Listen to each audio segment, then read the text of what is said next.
الكرام، تفضلوا بالجلوس في مقاعدكم. سيبدأ البرنامج قريباً. Ladies and gentlemen, please take your seats. Our program is about to begin.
ضيوفنا الكرام، تفضلوا بالجلوس في مقاعدكم. سيبدأ البرنامج قريباً.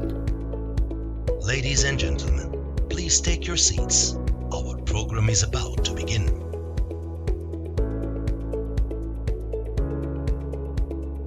ضيوفنا الكرام، تفضلوا بالجلوس في مقاعدكم. سيبدأ البرنامج الآن. Ladies and gentlemen, please take your seats. Our program will now begin.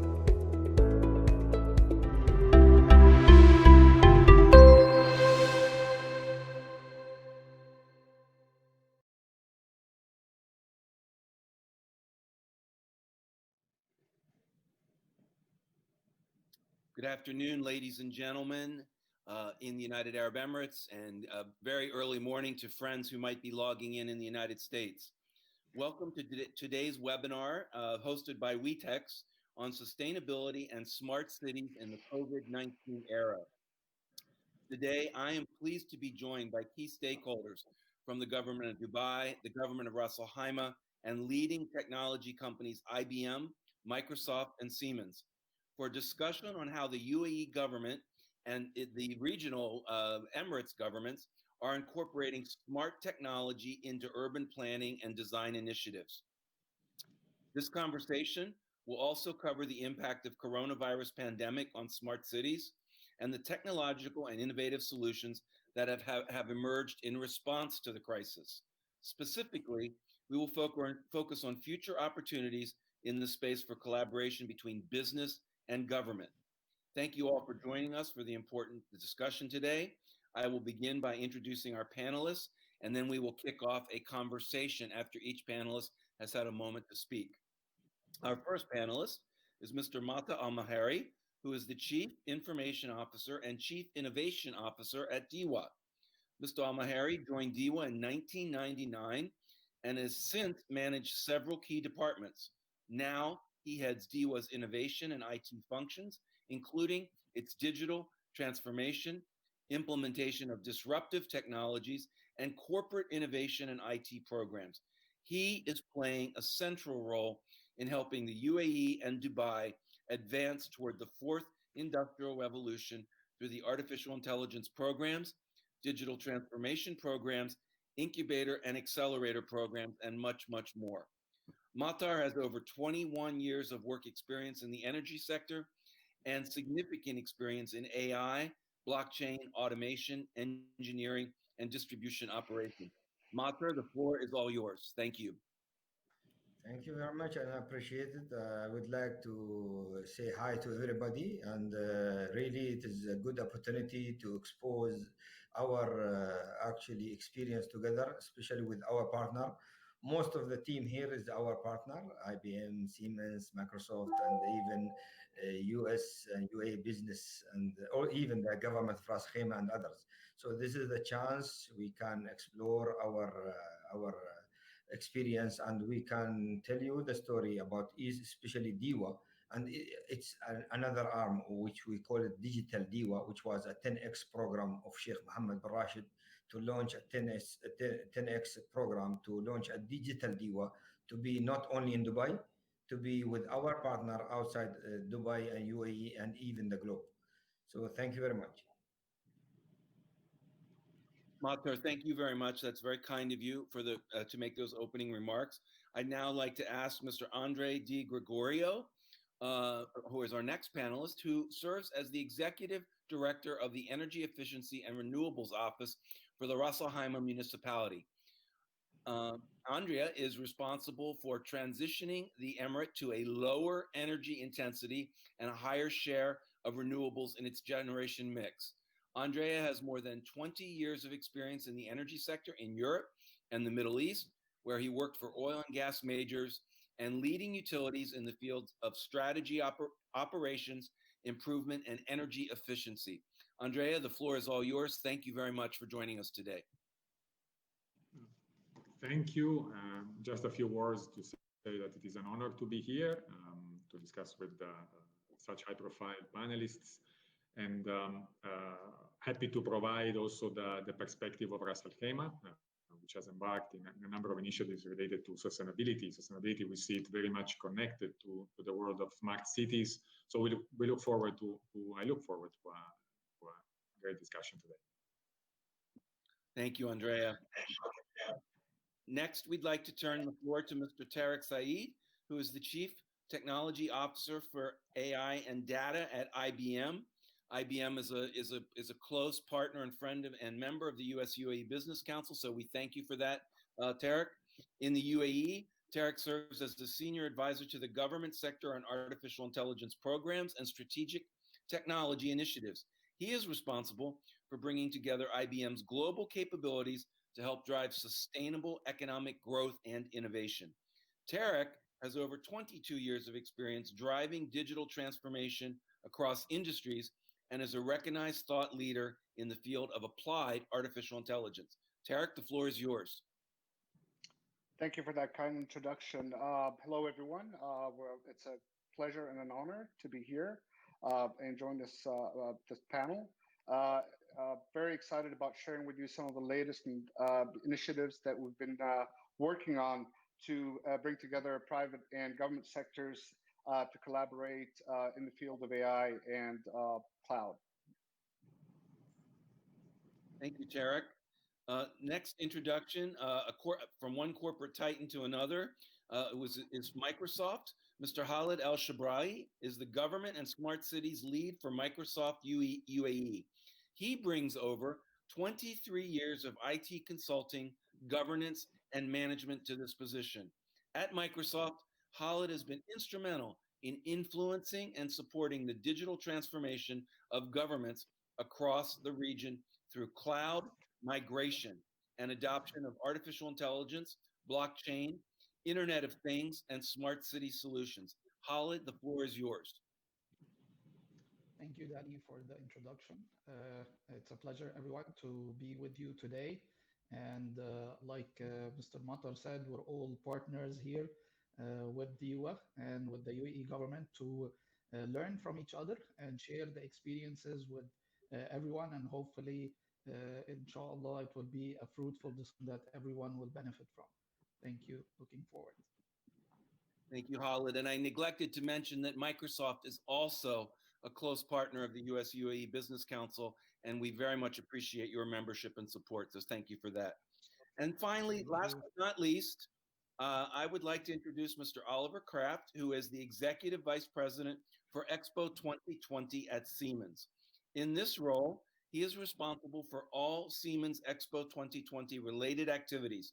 As Expo's premier partner for infrastructure digitization, Siemens is building a blueprint for future smart cities on MindSphere, an open cloud-based IoT operating system and integrated building technologies.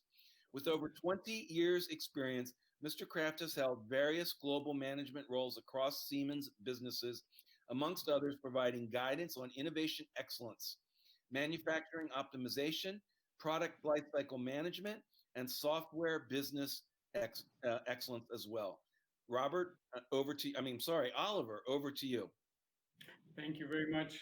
And I also would like to express that it's an honor to be here together with you. On the other hand, it's kind of scary to see that we all have more than 20 years of experience. So time flies by, but I'm sure that during the conversation, we will highlight that we use these 20 years actually to actually develop in a way where we are today when it comes to digitization and how fast that development actually went. Yes, Expo 2020, this is not about creating a booth or something or just an exhibition. It's a mega event. And yes, it's about building a blueprint for future smart cities, especially together with Expo and our partners like DEWA, for example. Very proud to say that. Thank you. Thank you so much, Oliver. Very much appreciate it. With those introductions concluded, let's start the conversation by discussing the ways in which the UAE has embraced sustainable development. And in line with its 2021 national agenda, the UAE has worked to improve the quality of air, preserve water resources, and build sustainable infrastructure. Moreover, the UAE's 2050 energy strategy aims to convert 50% of its energy to renewable sources and reduce its carbon footprint by 70% by the year 2050. Now, I'm going to pose a few questions to each individual panelist, but I'd like others on the conversation to, raise your two fingers, do an intervention, raise your hand, however you want to do it, and please make this a true conversation and a discussion. Thank you so much. And to that point, if there are questions from the audience, please make sure to use the chat function and ask the questions. Mr. Al-Mahari, DEWA has helped lead the UAE's charge toward a more sustainable future, perhaps most notably through the construction of the Mohammed bin Rashid Al Maktoum Solar Park. From a government perspective, from a Dubai government perspective, can you provide an update on DEWA's work to boost sustainability in the broader UAE, and as your technologies and your operating principles and procedures are being adopted across the broader GCC? Over to you, please. Thank you very much. I appreciate it. Today, when we talk about DEWA, it's always linked about DEWA and sustainability.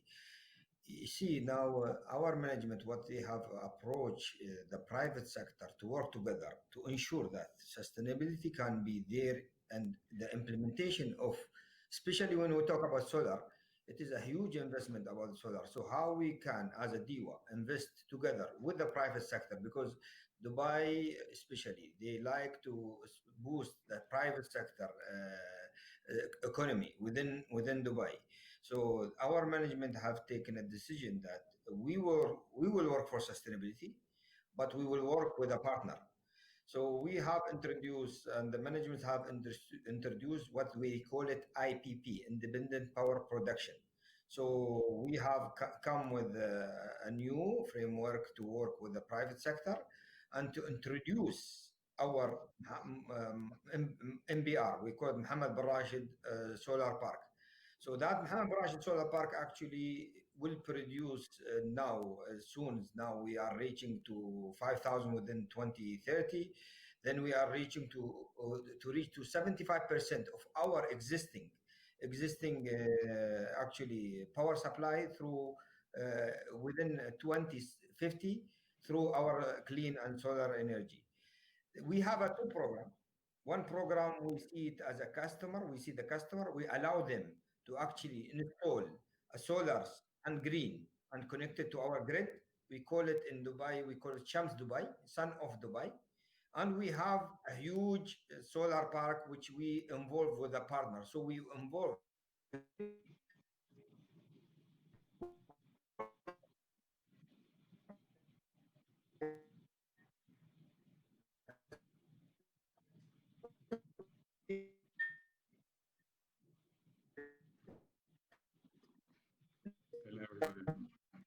Hello. Mr. Al-Mahari, you're I think you've blocked up a little bit. Are you back again with us again? Yeah, I think so. I think everybody else is okay, but let's move on and we'll come back to him if that's okay, please. I'm going to go to Mr. Di Gregorio. A couple of years ago, Ras Al Khaimah announced plans to meet 20% of its power requirements from renewables and to generate 30% energy savings through green building regulations. Can you update us on what steps the Emirate of Ras Al Khaimah is taking to transition to a more sustainable energy future? Sure. Ras Al Khaimah vision 2030, which is the overarching strategy providing direction to the development of Ras Al Khaimah in the coming decade, places sustainability as one of the main pillars of its action. And then sustainability is then articulated in the different sectors of the economy. So, for example, in the field of urbanization and real estate, Ras Al Khaimah is now moving towards more sustainable communities where there will be better amenities accompanied by more easier mobility, more livability, outdoor comfort, and at the same time resource efficiency. In the field of tourism, Ras Al Khaimah is moving, for example, with a number of initiatives meant to position itself, or strengthen its position as a destination for sustainable tourism. Part of this activity is also about the protection of natural resources, the mangroves, the beaches,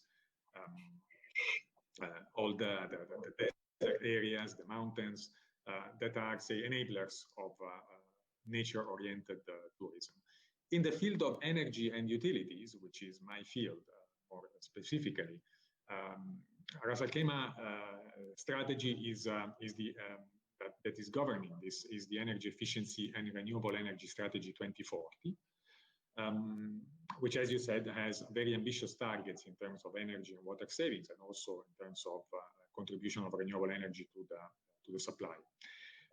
And notable, say, developments in this year are, first of all, the enforcement of Bargil, which is the green building regulations of Ras Al Khaimah. Bargil was introduced last year on a voluntary basis, and this year has been made mandatory for all the new buildings. Up to now, we have about 1,000 buildings that were permitted under the Bargil code, all in compliance, in full compliance with the code. So we are quite proud of the market reaction, the positive market reaction in this situation. Another important development is a continuation of the retrofit program. We target the retrofit of 3,000 buildings by 2040. This year, we have contracted for the retrofit of 75 buildings, which are now, the projects are ongoing. There is one interesting also new project in the field of energy management.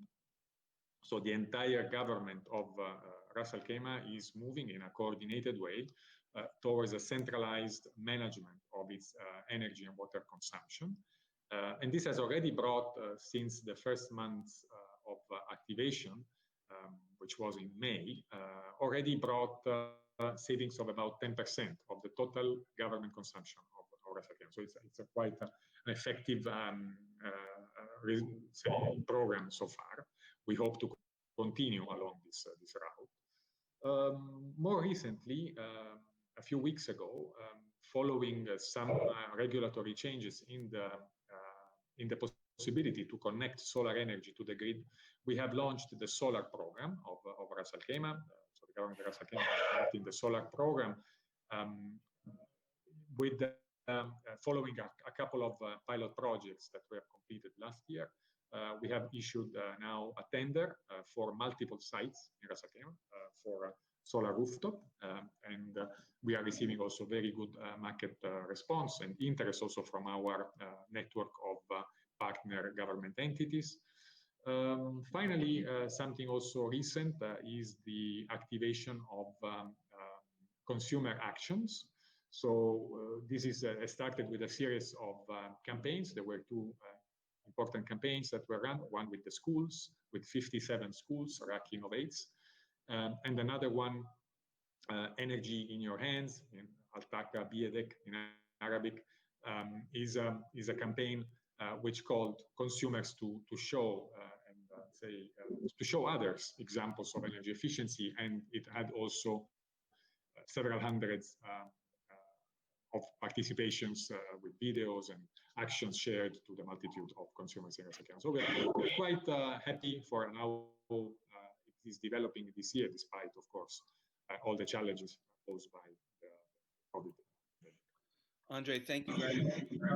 Mokhtar, we lost you a little bit at the end. If there's anything you wanted that you were saying towards the end of your remarks that you want to repeat, that would be wonderful. But I also want to press both you and Andre a little bit. You both mentioned the word partnership a number of times, and so Mokhtar, on the MBR park, can you, after you finish your words from before, can you say a few words about who your partners are and how that partnership has worked out, and lessons learned for partnership going forward? Exactly. So thank you very much. I was planning to say about our actually program of smart grid program and also the Shams Dubai, which is actually we are allowing the customer to put a rooftop solars that they can inject to the grid and use it for their household. So this one we were target a 7%.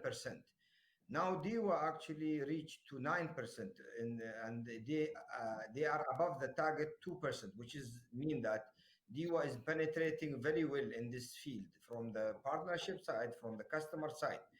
The smart grid, we installed almost 1.2 million of smart meter, and we launch a lot of services, add new services. One of them, if you have leakage in your house, we are actually wasting money as a customer when there is a leakage inside. DEWA is gaining money, but management said, no, we need to intimate the people about their leakage. We want to conserve the water. We want to work with the community to ensure that our sustainability of the water for a long run. So we are introducing that any person have a leakage within 48 hours, there is an intimation come to him. Why it's 48 hours? It can be less than that. And we are proudly work with Siemens in this regard, that it is, some people have a swimming pool, some people may have a party, some people may have a behavior within one day. So we don't want to give false indication about it. So we are keeping the 48 hours using an AI, and then we send the customer that there is a 30% consumption higher than the normal consumption what you have. So this has saved millions of gallons now for people, and they are appreciating DEWA for that. So this is an example of how we are actually looking to sustainability for the existing and for future. We have also demand response program management that we are looking to have a 30% reduction. So together we are working, as we mentioned, Siemens here, we mentioned Microsoft, IBM, and all of our partners working together to meet that target. For the partnership with the MBR, actually we are floating a tender to have people who can participate to be part of the production. They can sell only for DEWA with a competitive price. We reach a very competitive price regarding actually selling a unit rate from solar to DEWA. We break even a record in that, world record. So our partner like EcoPower, we have a partner with them. We have actually different type of partner from China, from America, we start with the solar power in the beginning with the 13 mega, then we jump to have EcoPower for the new one.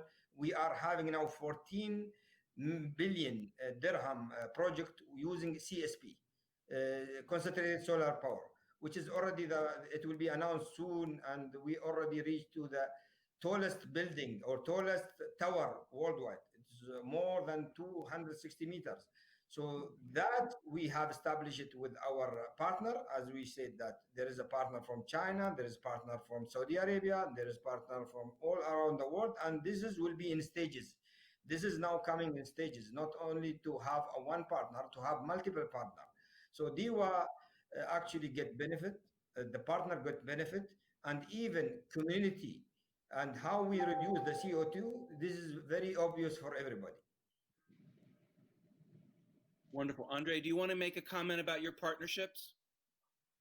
Yes, I would like to add, of course, for us, the private sector is fundamental, for all of our programs. It is the support of the private sector means a multiplier of our capacity. And something maybe interesting that I could add to this is that in recent times, I think there was an evolution, especially in our activities, in the relationship model with suppliers. We were able to test new models, in particular oriented towards more flexibility and risk sharing. So we look in particular in these moments of uncertainty and future scenarios, we look at suppliers who can share with us the risks and the benefits of the projects. And in this search, we came up with very good response from the market, which turned out to be then implemented in specific projects and programs where, for example, we manage projects with sharing financial, economic, and also operational risks with the suppliers. This is particularly interesting in this context because it allowed, say, easy decision making to unlock decisions related to projects, knowing that there are suppliers working with us who are flexible enough to deal with an uncertain scenario. Wonderful. I want to we have three great companies obviously on the webinar today, and I want to turn to them in one moment. I want to ask each of you though, Matar and Andre, one bullet point on how the corona pandemic affected you and your operations most significantly. Just one sort of thing that happened that you really had to pivot and deal with quickly and come up with an innovative solution. Andre, why don't we start with you and then we'll go to Matar.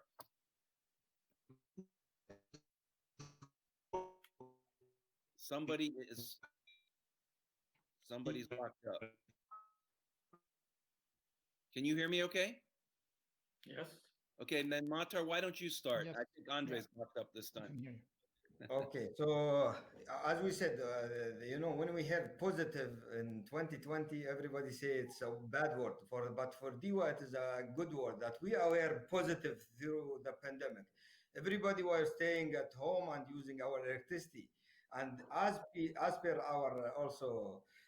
our readiness, when Sheikh Mohammed announced about DEWA or all entities, they must be in the smart office, in the smartphone. We are the first entity who kept our all applications, all back-end system in the smart office. We call it a smart office. So actually from the energy side, we work very well and we are doing very well. Yes, pandemic affect everybody, but for a certain period, we are doing well since we are actually providing all the industry, from the hospital, from the police, all over the Dubai city. We provide them with the excellent supply, and we have actually got a very good result that we don't have any interruption during this period, and everybody is working at home. We ensure that it's our, we have reached our ministry loss 1.8. What does it mean? That if you are in Dubai, you will only interrupt it 1.8 minutes, and it may happen to you or not. So it is very, very reliable system, and we were positive during the pandemic, which is not COVID-19 positive. It is actually positive in how to respond to the market. And our MD asked us to go to home, to work from home. Within 2 hours, we have a 13,000 employee working at home with ready infrastructure. And this is really, really, I want to appreciate Sheikh Mohammed because he make us ready for that. We want to appreciate our MD and partner and our EVPs and the partner who's sitting here also and who's not here also. They were part of this. Microsoft, Cisco, I don't want to mention and miss the name, Siemens and IBM. Everybody were there and we appreciate it. And we also, you as a person, you brought us MongoDB to do an AI program with them. So you were part of it. Thank you very much. And this is what we have. Yes, we are positive, but positive in a good word. Excellent, excellent. Good to hear. That's outstanding. Why don't we go to some of our industry partners on that note? I'm going to start with Mr. Kraft. Expo 2020 Dubai and Siemens will showcase the innovative approaches to sustainable smart cities when Expo opens next year. Of course, smart city technology will also be integrated into Expo 2020's programming and overall site design. What can we look forward to seeing this coming October 2021? What can you tell? What secrets can you tell us today and let us in on and give us a preview of what's coming? We all want to travel again, and we want to come to the greatest show on earth as soon as we can. So what do we have to look forward to, please? You know what? Unfortunately, to a certain extent, I need to disappoint you, okay? Because I'm working for Siemens and with the partners, but not for Expo. So I can give you my perspective and of course the Siemens perspective as a premier partner for infrastructure digitalization. And infrastructure digitalization is obviously something which is more like working in the background, than facing the consumers. However, I can say that there will be lots of exciting technology coming, consumer facing, visitor facing. It's going to be great. Okay, but it's one of the best kept secrets what's actually happening in there. So I can't talk about it. However, let me quickly highlight what is Expo 2020 all about.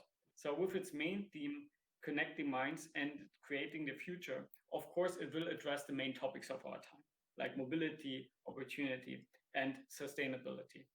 And it will be a mega event, of course, but it will also be a living showcase of the latest and greatest technology and innovation. And somehow or the other way, we will all participate in that. In addition to that, what I like very much is that all the expos, and Siemens has been participating ever since the first one in 1851, adding to what I said earlier about age, interesting, every 5 years we participated in the World Expos. Now, however, and that means we learned that these World Expos, there are the platform for collaboration and global dialogue, which is very important. So it's going to be the platform for the world's greatest innovators, inventors, pragmatists, but for engineers, for governmental officials, but also for entrepreneurs and people like you and me and for our families.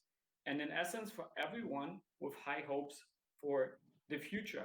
Now, and who enjoys talking about topics and addressing topics and deriving actions with respect to sustainability and the other main themes. Now, technology and sustainability, they're very much interlinked. Okay, technology always needs to serve basically a purpose. And now, if you think about that, the majority of the Expo events, and that also did the trick for Siemens to join as a premium partner, that the majority of these Expo investments will remain in legacy and will be converted into the future District 2020. Then we are doing nothing less than creating a blueprint for future smart cities together with our partners, like DEWA, a premium partner as well, and Expo, and of course supported by all the companies here, for example, also in that call. Now, coming back to the other part of your question, what kind of technology can you actually experience the event? And here talking about Siemens, sometimes you will see our technology because we will have a Siemens Experience Center you can engage and experience. I also can encourage you to go to the solar park, Magdum Solar Park. It's an impressive park. And together with DEWA, we will showcase the first green hydrogen storage solution in the UAE. So I was very proud to attend the groundbreaking ceremony. It's already 1 year ago. I mean, amazing. Other than that, we will bring Expo's infrastructure onto IoT using MindSphere IoT. And there we will focus on creating a digital twin of the site. So we will aggregate, we will analyze, we will contextualize and visualize data coming from Expo domains like sustainability, environmental, buildings, waste, and security and operations. And we will help Expo to validate their sustainability KPIs, which will then in turn help them to reach their LEED and CEQRAL certification, sustainability assessment and green building assessments. We will also bring, and that's I can share, we will bring Terra, which is the net zero sustainability pavilion to life, so to say, because Expo and the partners and us, we see buildings as living organisms, so to say. And we will put these buildings, especially a sustainability pavilion, to a stress test. So we will monitor, and see, figure out the correlation between like people and crowd entering between and energy consumption, water consumption, or even waste generation. So that's going to be quite exciting. And of course, the visitor can participate in that. Two more topics. Talking about buildings. As we all know, buildings consume 40% of the world's energy. And in the UAE, considering the climate conditions, that percentage goes up to 80%. Now, every company that is able to optimize the performance of a building holds a key with sustainable impact on our society. And we as Siemens, and of course with our partners, we actually do. So that means with Navigator, it's another technology which we're also deploying. It's powered by MindSphere, our IoT operating system. We will connect more than 130 buildings at Expo. And with Navigator and our building management system, we will allow optimization of energy efficiency and, of course, CO2 levels. And last but not least, let me come back to our hydrogen storage solution. As I said, I'm very proud of that. If you want to experience the hydrolyzer, you have two options. Either you come to the Siemens Experience Center, or which I would also very much encourage you again, go to the Al Maktoum Solar Park. It's impressive, I can tell you that. I think you have right now 400 something like that megawatt output, but it's definitely one of the most impressive solar parks in the world. So with that being said, come to Expo. I can tell you, it's going to be nice, interesting. Well, thank you for saying that. I was hoping to get a secret or two out of you, but I understand how this is. I've been working on Expo for almost 10 years, so I understand well. I think I'm going to come to Dubai in a few weeks because the Expo 2020 is going to turn over the U.S. pavilion to the U.S. government, and I'm going to be there for that event when it happens. But let's turn to Tarek and to Khalid and get their perspectives from industry as well on a partnership, if we could, and just to recount some of the wonderful things each of your companies are doing in the space in partnership with Dubai and with Ras Al Khaimah in these areas. Why don't we start with you, Tarek, at IBM, and then we'll go to Khalid from Microsoft. Thank you. So we've been doing a lot of great work with the government in UAE in general, in Abu Dhabi, Dubai, and the rest of the Emirates. We've actually been working very closely on helping the government entities accelerate their journey to adoption of emerging technologies, especially artificial intelligence. And along those lines, we've actually been creating a partnership, a collaboration around the concept of centers of excellence to help this accelerate this adoption. So that would help build capabilities, talent and expertise in this domain, and also provide the technology and the capabilities along with that, the platforms that allow these capabilities and practices to develop. We've started these initiatives around 2017, so it's been about 4 years. We've had a lot of successes. I'm proud to say that we've had several first of a kinds projects in the world coming out of UAE. Some that we've closely collaborated with DEWA and the government of Dubai on, and very impressive. I used to recall when it came to technology a long time ago, whenever you wanted to look for the latest and greatest, you would go and look in the US or North America or Europe.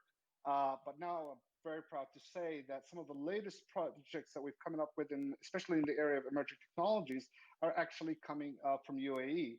And it's something that, and this is not specific to one industry, by the way. Yes, we are working with government, but we are also working in the private sector.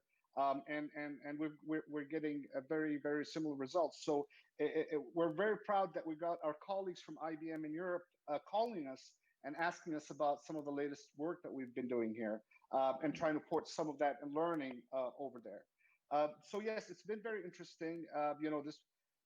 So we strongly believe in the concept of public-private partnership, to help with the digital transformation. With COVID, COVID has been the key instigator in accelerating digital transformations of all things, surprisingly. So we've learned to adapt, and we see the government sector also in Dubai and UAE also adapting very well to this. I think the first 5 or 6 months were a little bit shaky for everybody. This was something new. However, we're starting to look ahead and see how we can, not only manage the pandemic and, with all these different technologies, but also plan for the future. This is not going to be the last pandemic the world sees. So yeah, I mean, these PPP partnerships have been developing very well for us for IBM and our partners. Thank you very much. Over to you, Khalid. Thank you, Danny. Thanks, everyone, for the kind contributions. I want to echo, of course, some of the stuff that Tarek has mentioned around digital transformation and COVID. We'll come to that, but worth mentioning, I think, one of the two things that we've done in the past maybe couple of years / months in partnership with the government. I think I take pride in mentioning the Microsoft Cloud data centers that we brought here into the UAE a couple of years ago. And that's, of course, with the buy-in from the government and with the sponsorship of many of our partners that exist in the country. And this was an opportunity for us not to just bring in technology into the UAE and cooperate with the government on these innovations, but also an opportunity to bring in startups and the whole ecosystem in the UAE to export this technology into the rest of the world, sitting on top of Microsoft Cloud data centers. So I think this is a very, let's say, clear example of how the partnership between Microsoft and the government contributes to the enhancement of the economy and as well all the whether it's public or private sectors. The second thing is a couple of months back, we announced also an innovation hub in Microsoft Technology Centers focused on the energy and the sustainable development goals, and we called it Energy Core. And we actually announced that for the sake of helping the government entities, be it in Dubai, Federal, Abu Dhabi, to recognize the value of what can Microsoft platforms do, but also the partner ecosystem that we have that is, I would say, claimed to be the largest in the world of partners. And of course, having here Siemens and IBM, I consider them, of course, as partners to us. And we have many solutions that we showcase together. Even on the MindSphere front, it is existing in Europe on our Azure data centers that is offered to some of the entities here in the UAE, of course. So this is two main elements that I wanted to highlight, in addition to some of the activities that we have been doing with the government on the, let's say, acceleration of innovation through the growth hacks that we have done.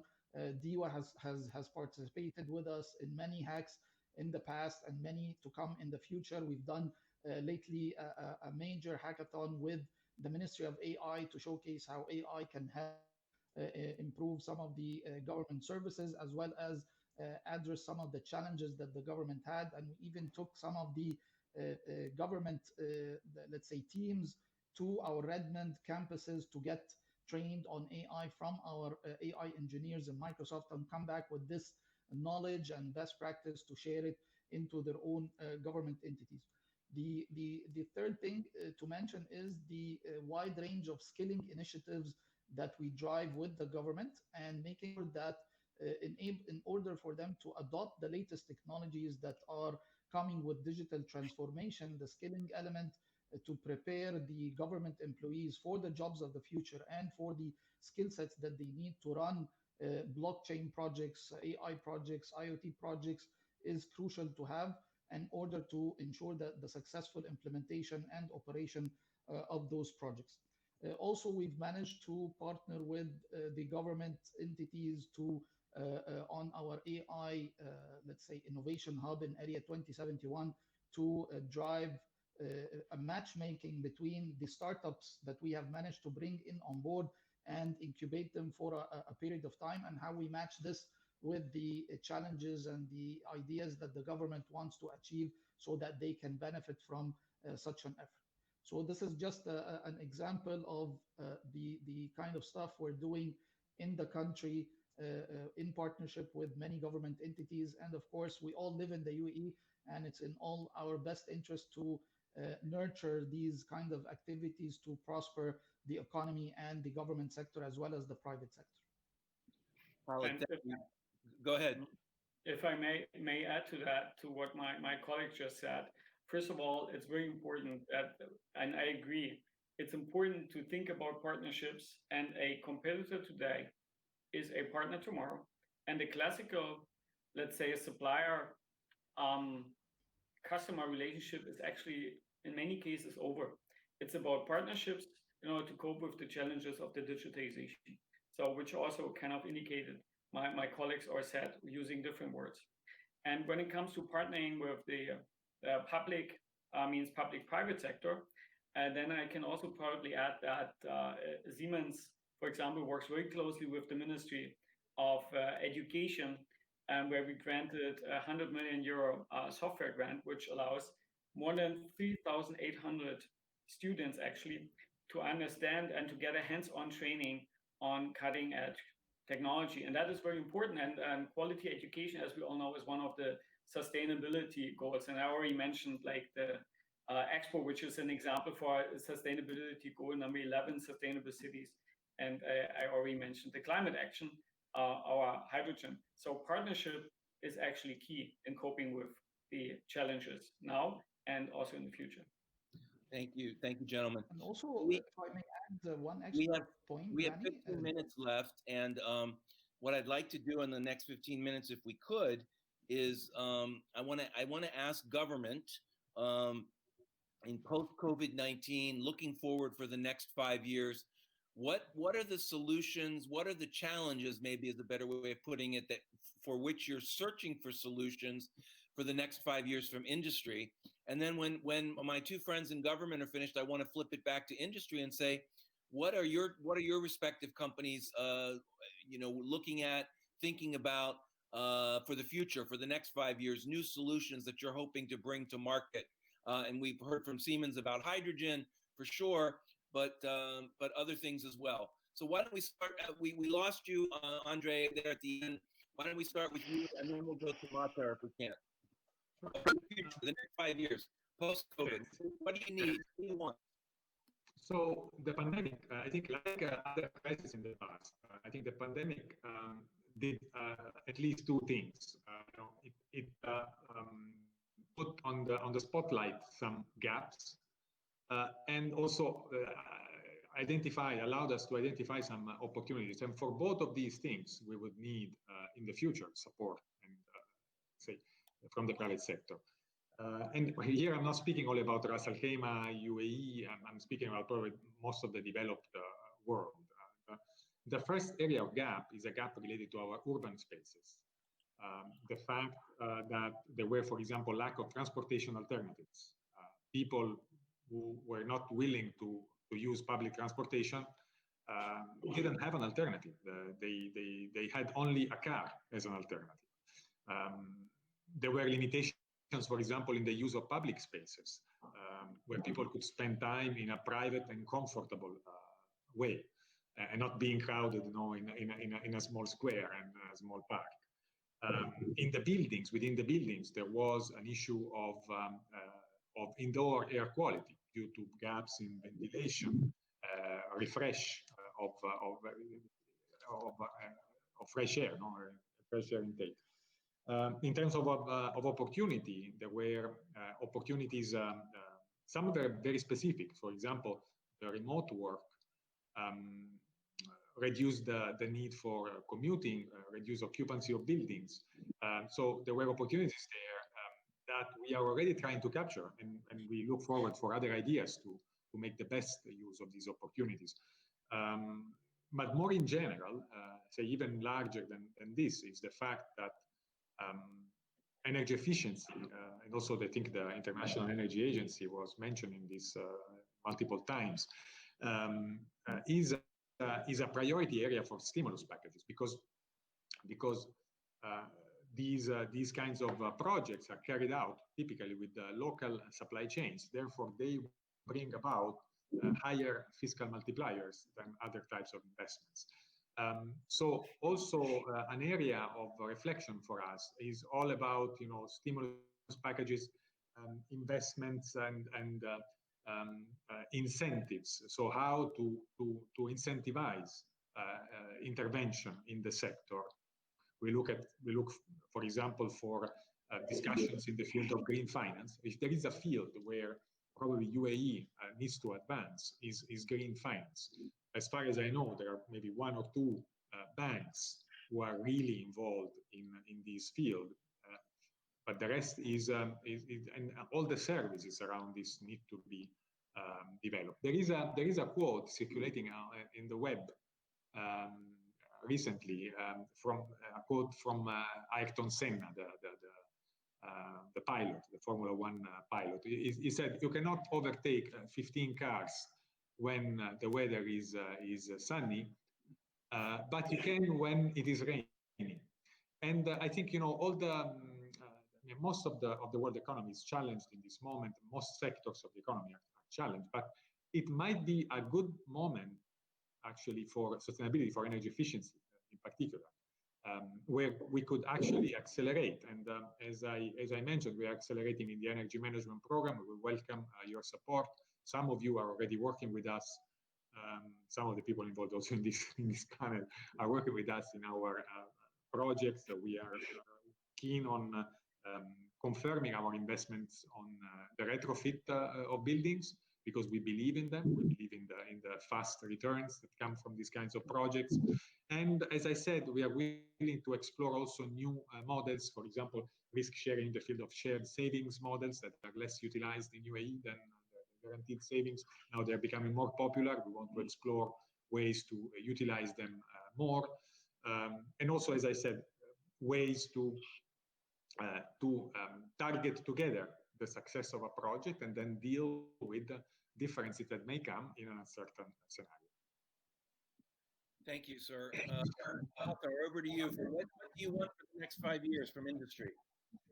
Yes, thank you very much. Actually, one of the challenge that we will have some gap between the education, which is or the future job, because we have in DEWA, we accelerate about a lot of job and we reskilled some of our employee, and maybe this was not part of the education curriculum.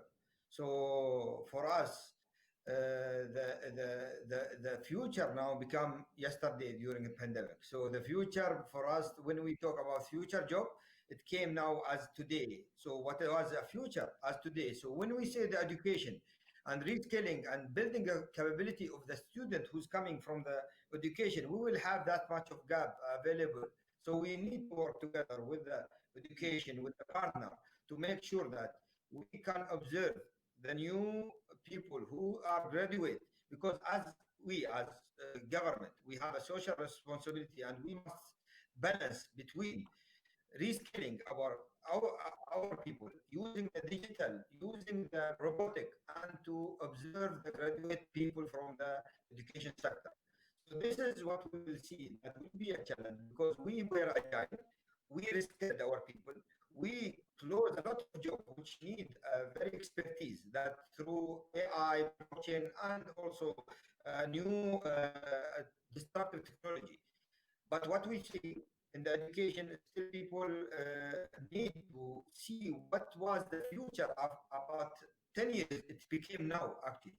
So now we say, a pandemic make the future as a past. So let us revise what we have, especially from education. Yes, we have the sustainability of finance. That's why DEWA act very fast, and we have a future foresight. And what we have done, actually, we accelerate what we were planning to do. That's all.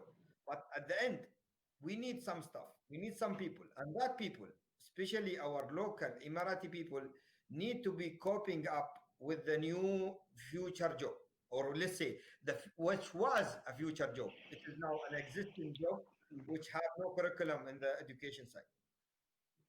Well, that's fascinating. The focus on education is always accelerating in the UAE, and I know that each one of the companies on the webinar today, as Siemens said, I also know that IBM and Microsoft are very focused and working together in partnerships towards education for the future with young Emiratis. So that's very, very important for sure. Why don't we go to Microsoft and Siemens and IBM, since that's the way you're showing up on my screen.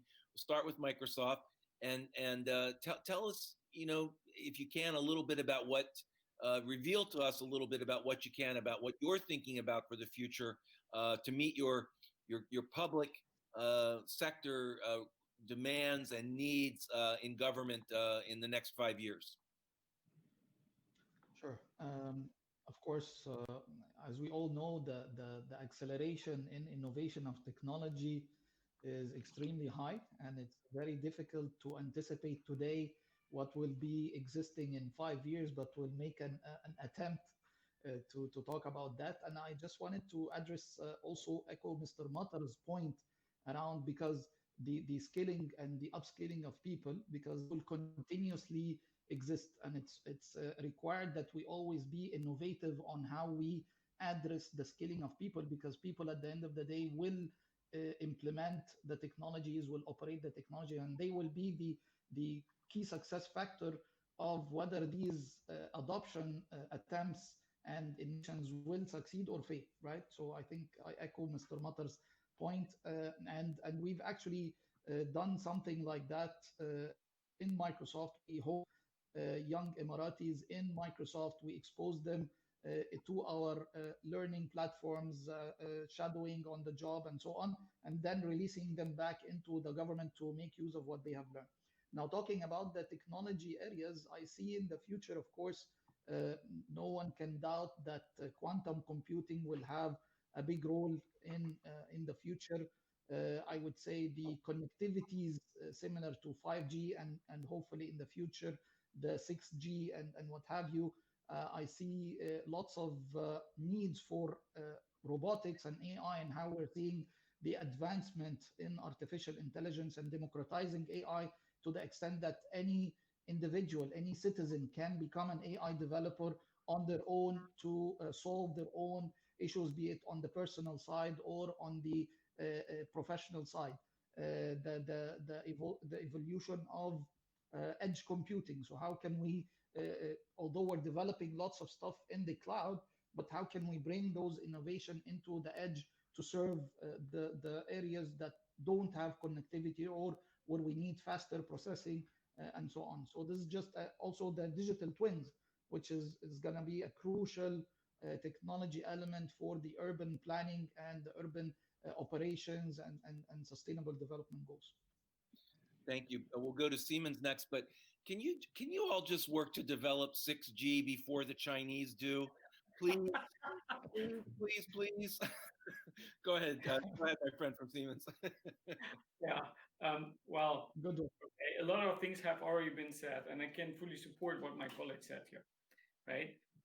Yes, we believe that connectedness will become even more important, and that is very obvious. Data analytics, IoT, stable and reliable digital communication is key also in the future. And there's one aspect of technology which I would like to highlight, and that's a very important aspect in battling a pandemic, which we are in right now.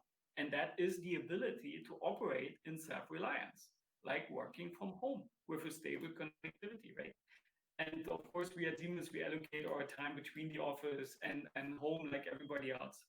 We also see in the market that there is need, and that need will increase for greater adaptability. And we see a renewed emphasis on what we call resilience in infrastructure, because the virus has pretty much changed the people's views on the world. That means it had disrupted our, let's call it, sense of place and safety. And that means public places, buildings, stores, etc., they become kind of suspect, for meeting together. And thus, we as a company, we want to help to rebuild trust. And you can do that by creating what we call environments that care. So we spend 90% of our lives in buildings. Okay, and I'm not talking about energy efficiency right now. And I'm not talking about CO2 emission reduction, which is very important.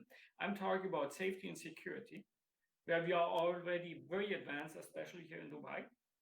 I'm also talking about a safe return to workplaces. And for that, you need certain technologies, which we already have, like for example, Comfy and Alighted, which allows you to manage your occupancy, which allows people tracking, which allows people monitoring, and basically allows to optimize your capacity utilization in a given building. And of course, then health screening. I mean, in Dubai, we have cameras everywhere, right? Which is good, and it also it serves very well during that pandemic, actually. Yeah. So and another topic I want to highlight is urbanization and globalization. There are some people who believe that if you reverse urbanization and globalization, that you can slow down the pandemic. Yes, you can do that for a certain period of time. But overall, cities have proven to be the incubators, for innovation and creativity. So I think we as mankind, we will not stop. And with our technology, with these companies here, with our technology, we will cope with the challenges. And we will manage instead of reversing or stopping or giving in. And last but not least, of course, it's about climate change. Climate change and sustainability will remain on the top priority, top on the agenda of all of us, of our companies. And we will manage CO2 emissions. And I gave you a few examples earlier. Just one fact, talking about water consumption, and water is very important for us here in the UAE. Okay, 70% of all water used globally is used for irrigation. And out of the 70%, and here I'm not talking about the UAE, is lost, 60% is lost. Marta mentioned earlier, what happens when a leakage happens? We see failures, we see mistakes, we see leakages, etc., of course, globally, because in other regions also we see theft of water. So imagine, what can we do if we use IoT, in order to make sure that we water at the right time with the right amount of money, and that we eliminate failures, mistakes as early as possible. Thank you. Saeed, go ahead. Thank you. I definitely would like to echo what some of our panelists here have mentioned. I think there are two key forces converging here. You have the situation with the pandemic, and then you have another situation also related to new technologies, automation, artificial intelligence, right? And these two forces are pretty much putting a lot of people out of work, right? So if we consider this, IBM has coined the concept of new collar. So you have white collar and you have blue collar, and the concept of new collar is people who have certain skills and are looking to reskill again. So for example, we know that there are certain job categories that will, be impacted drastically in the future. You think about autonomous vehicles, what happens to drivers and so on. So, with all this, you would need to be able to have the ability to reskill the workforce. And this is one of the things that, we've been working very closely with our counterparts in the government here in UAE to help look and address this. Yes, we do have programs that help, with the Amortization Initiative, and building talent, technical and not necessarily and business talent in the fields of blockchain, AI, and IoT. But also at the same time, it's important to recognize that there's going to be people who would have certain diplomas and would need at some point in their career to reskill, and that opportunity needs to be made available. So this is something that we're very, very focused on. Over the last 2.5 years, IBM's AI and emerging technology innovation initiatives have trained over 530 government employees across UAE on emerging technologies, more specifically around AI. So we're very focused on the people aspect here, right? And empowering people to deal with those future challenges. As I said earlier, the Covid-19 pandemic is something that's changed our lives. But if you look at it from a probability perspective, we are looking at potentially having to deal with more pandemics in the future. So how do we set ourselves up to take that on? And we believe that a combination of people having the right level of expertise and talent, and also technology, obviously, we can combat that. And I think there's huge opportunity for digital transformation, for modernizing, the technology capabilities, that exist today. May that be looking at things like hybrid cloud, multi-cloud, and all the other technologies that would sit on top of that, to help accelerate that digital transformation. Thank you very much, Said. Matar and Andre, I want to give you as our reps from government, if you will, the closing comment or thought. So Matar, if you have a minute, and Andre, you have a minute, please, just to give us a closing thought or comment. Yes, thank you very much. First of all, I want to appreciate you actually how you moderate these things, and all my colleagues. And as we said, we missed to say that we have also a partner with the startup, and you remember that we have a delegate from US and others, and that was an excellent approach. Always we keep a startup with us to meet our actually challenge, and we have done a lot of IP with the startup. And the startup, by the way, they take risk more than the others. They don't have anything to lose. So sometimes big company they hesitate to do so. But really, in DEWA, we appreciate management. We appreciate our Sheikh Mohammed Al Rashid. We appreciate our Sheikh Hamdan, that who actually launched this WETEX. And really, really, I want to appreciate my team who's sitting behind the scene. This team are watching us and sitting behind the team. We appreciate them. And who's watching us today, we appreciate them. Really, I have a very nice, really speech today with a very good spirit, very good principle. Everybody was honest to tell what we have from the experience. So we keep that principle. When we keep that partnership, we are looking to have more and more. And this is, by the way, the first WETEX in virtual. We appreciate the management and the team to do it, and we are proud of it. And thank you very much. Thank you. Andre, a closing remark. Thank you. I would also like to thank you for the moderation of this interesting panel. In the end, it is crucial. The interaction between sustainability programs and technology is crucial. It goes much beyond the use of renewable energy or the techniques or technology to save energy from buildings.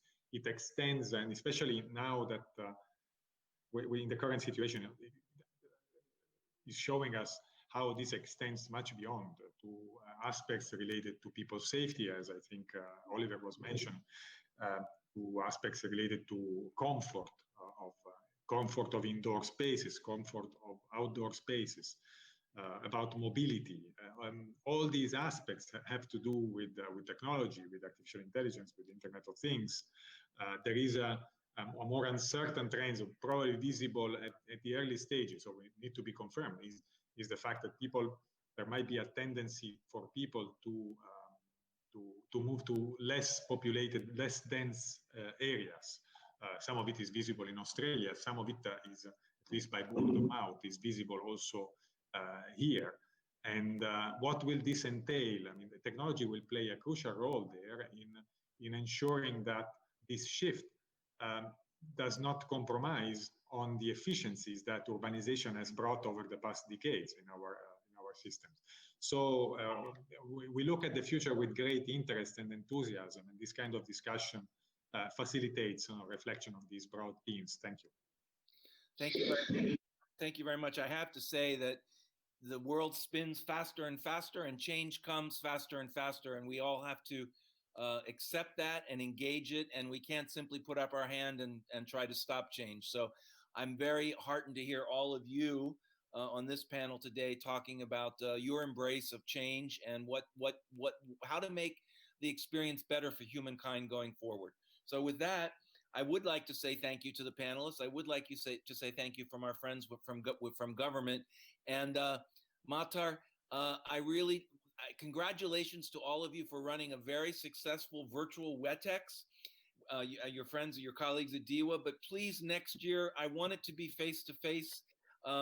Let's just have this 2020 be a black swan experience for a virtual weekend, okay? Next year, face-to-face in Dubai, for sure. With that, ladies and gentlemen, thank you so much for a wonderful day. Please stay healthy and safe, most important. Congratulations, and have a good rest of your conference. Thank you. Thank you very much. Thank you. Thank you very much. Thank you, everyone. Thank you. Bye.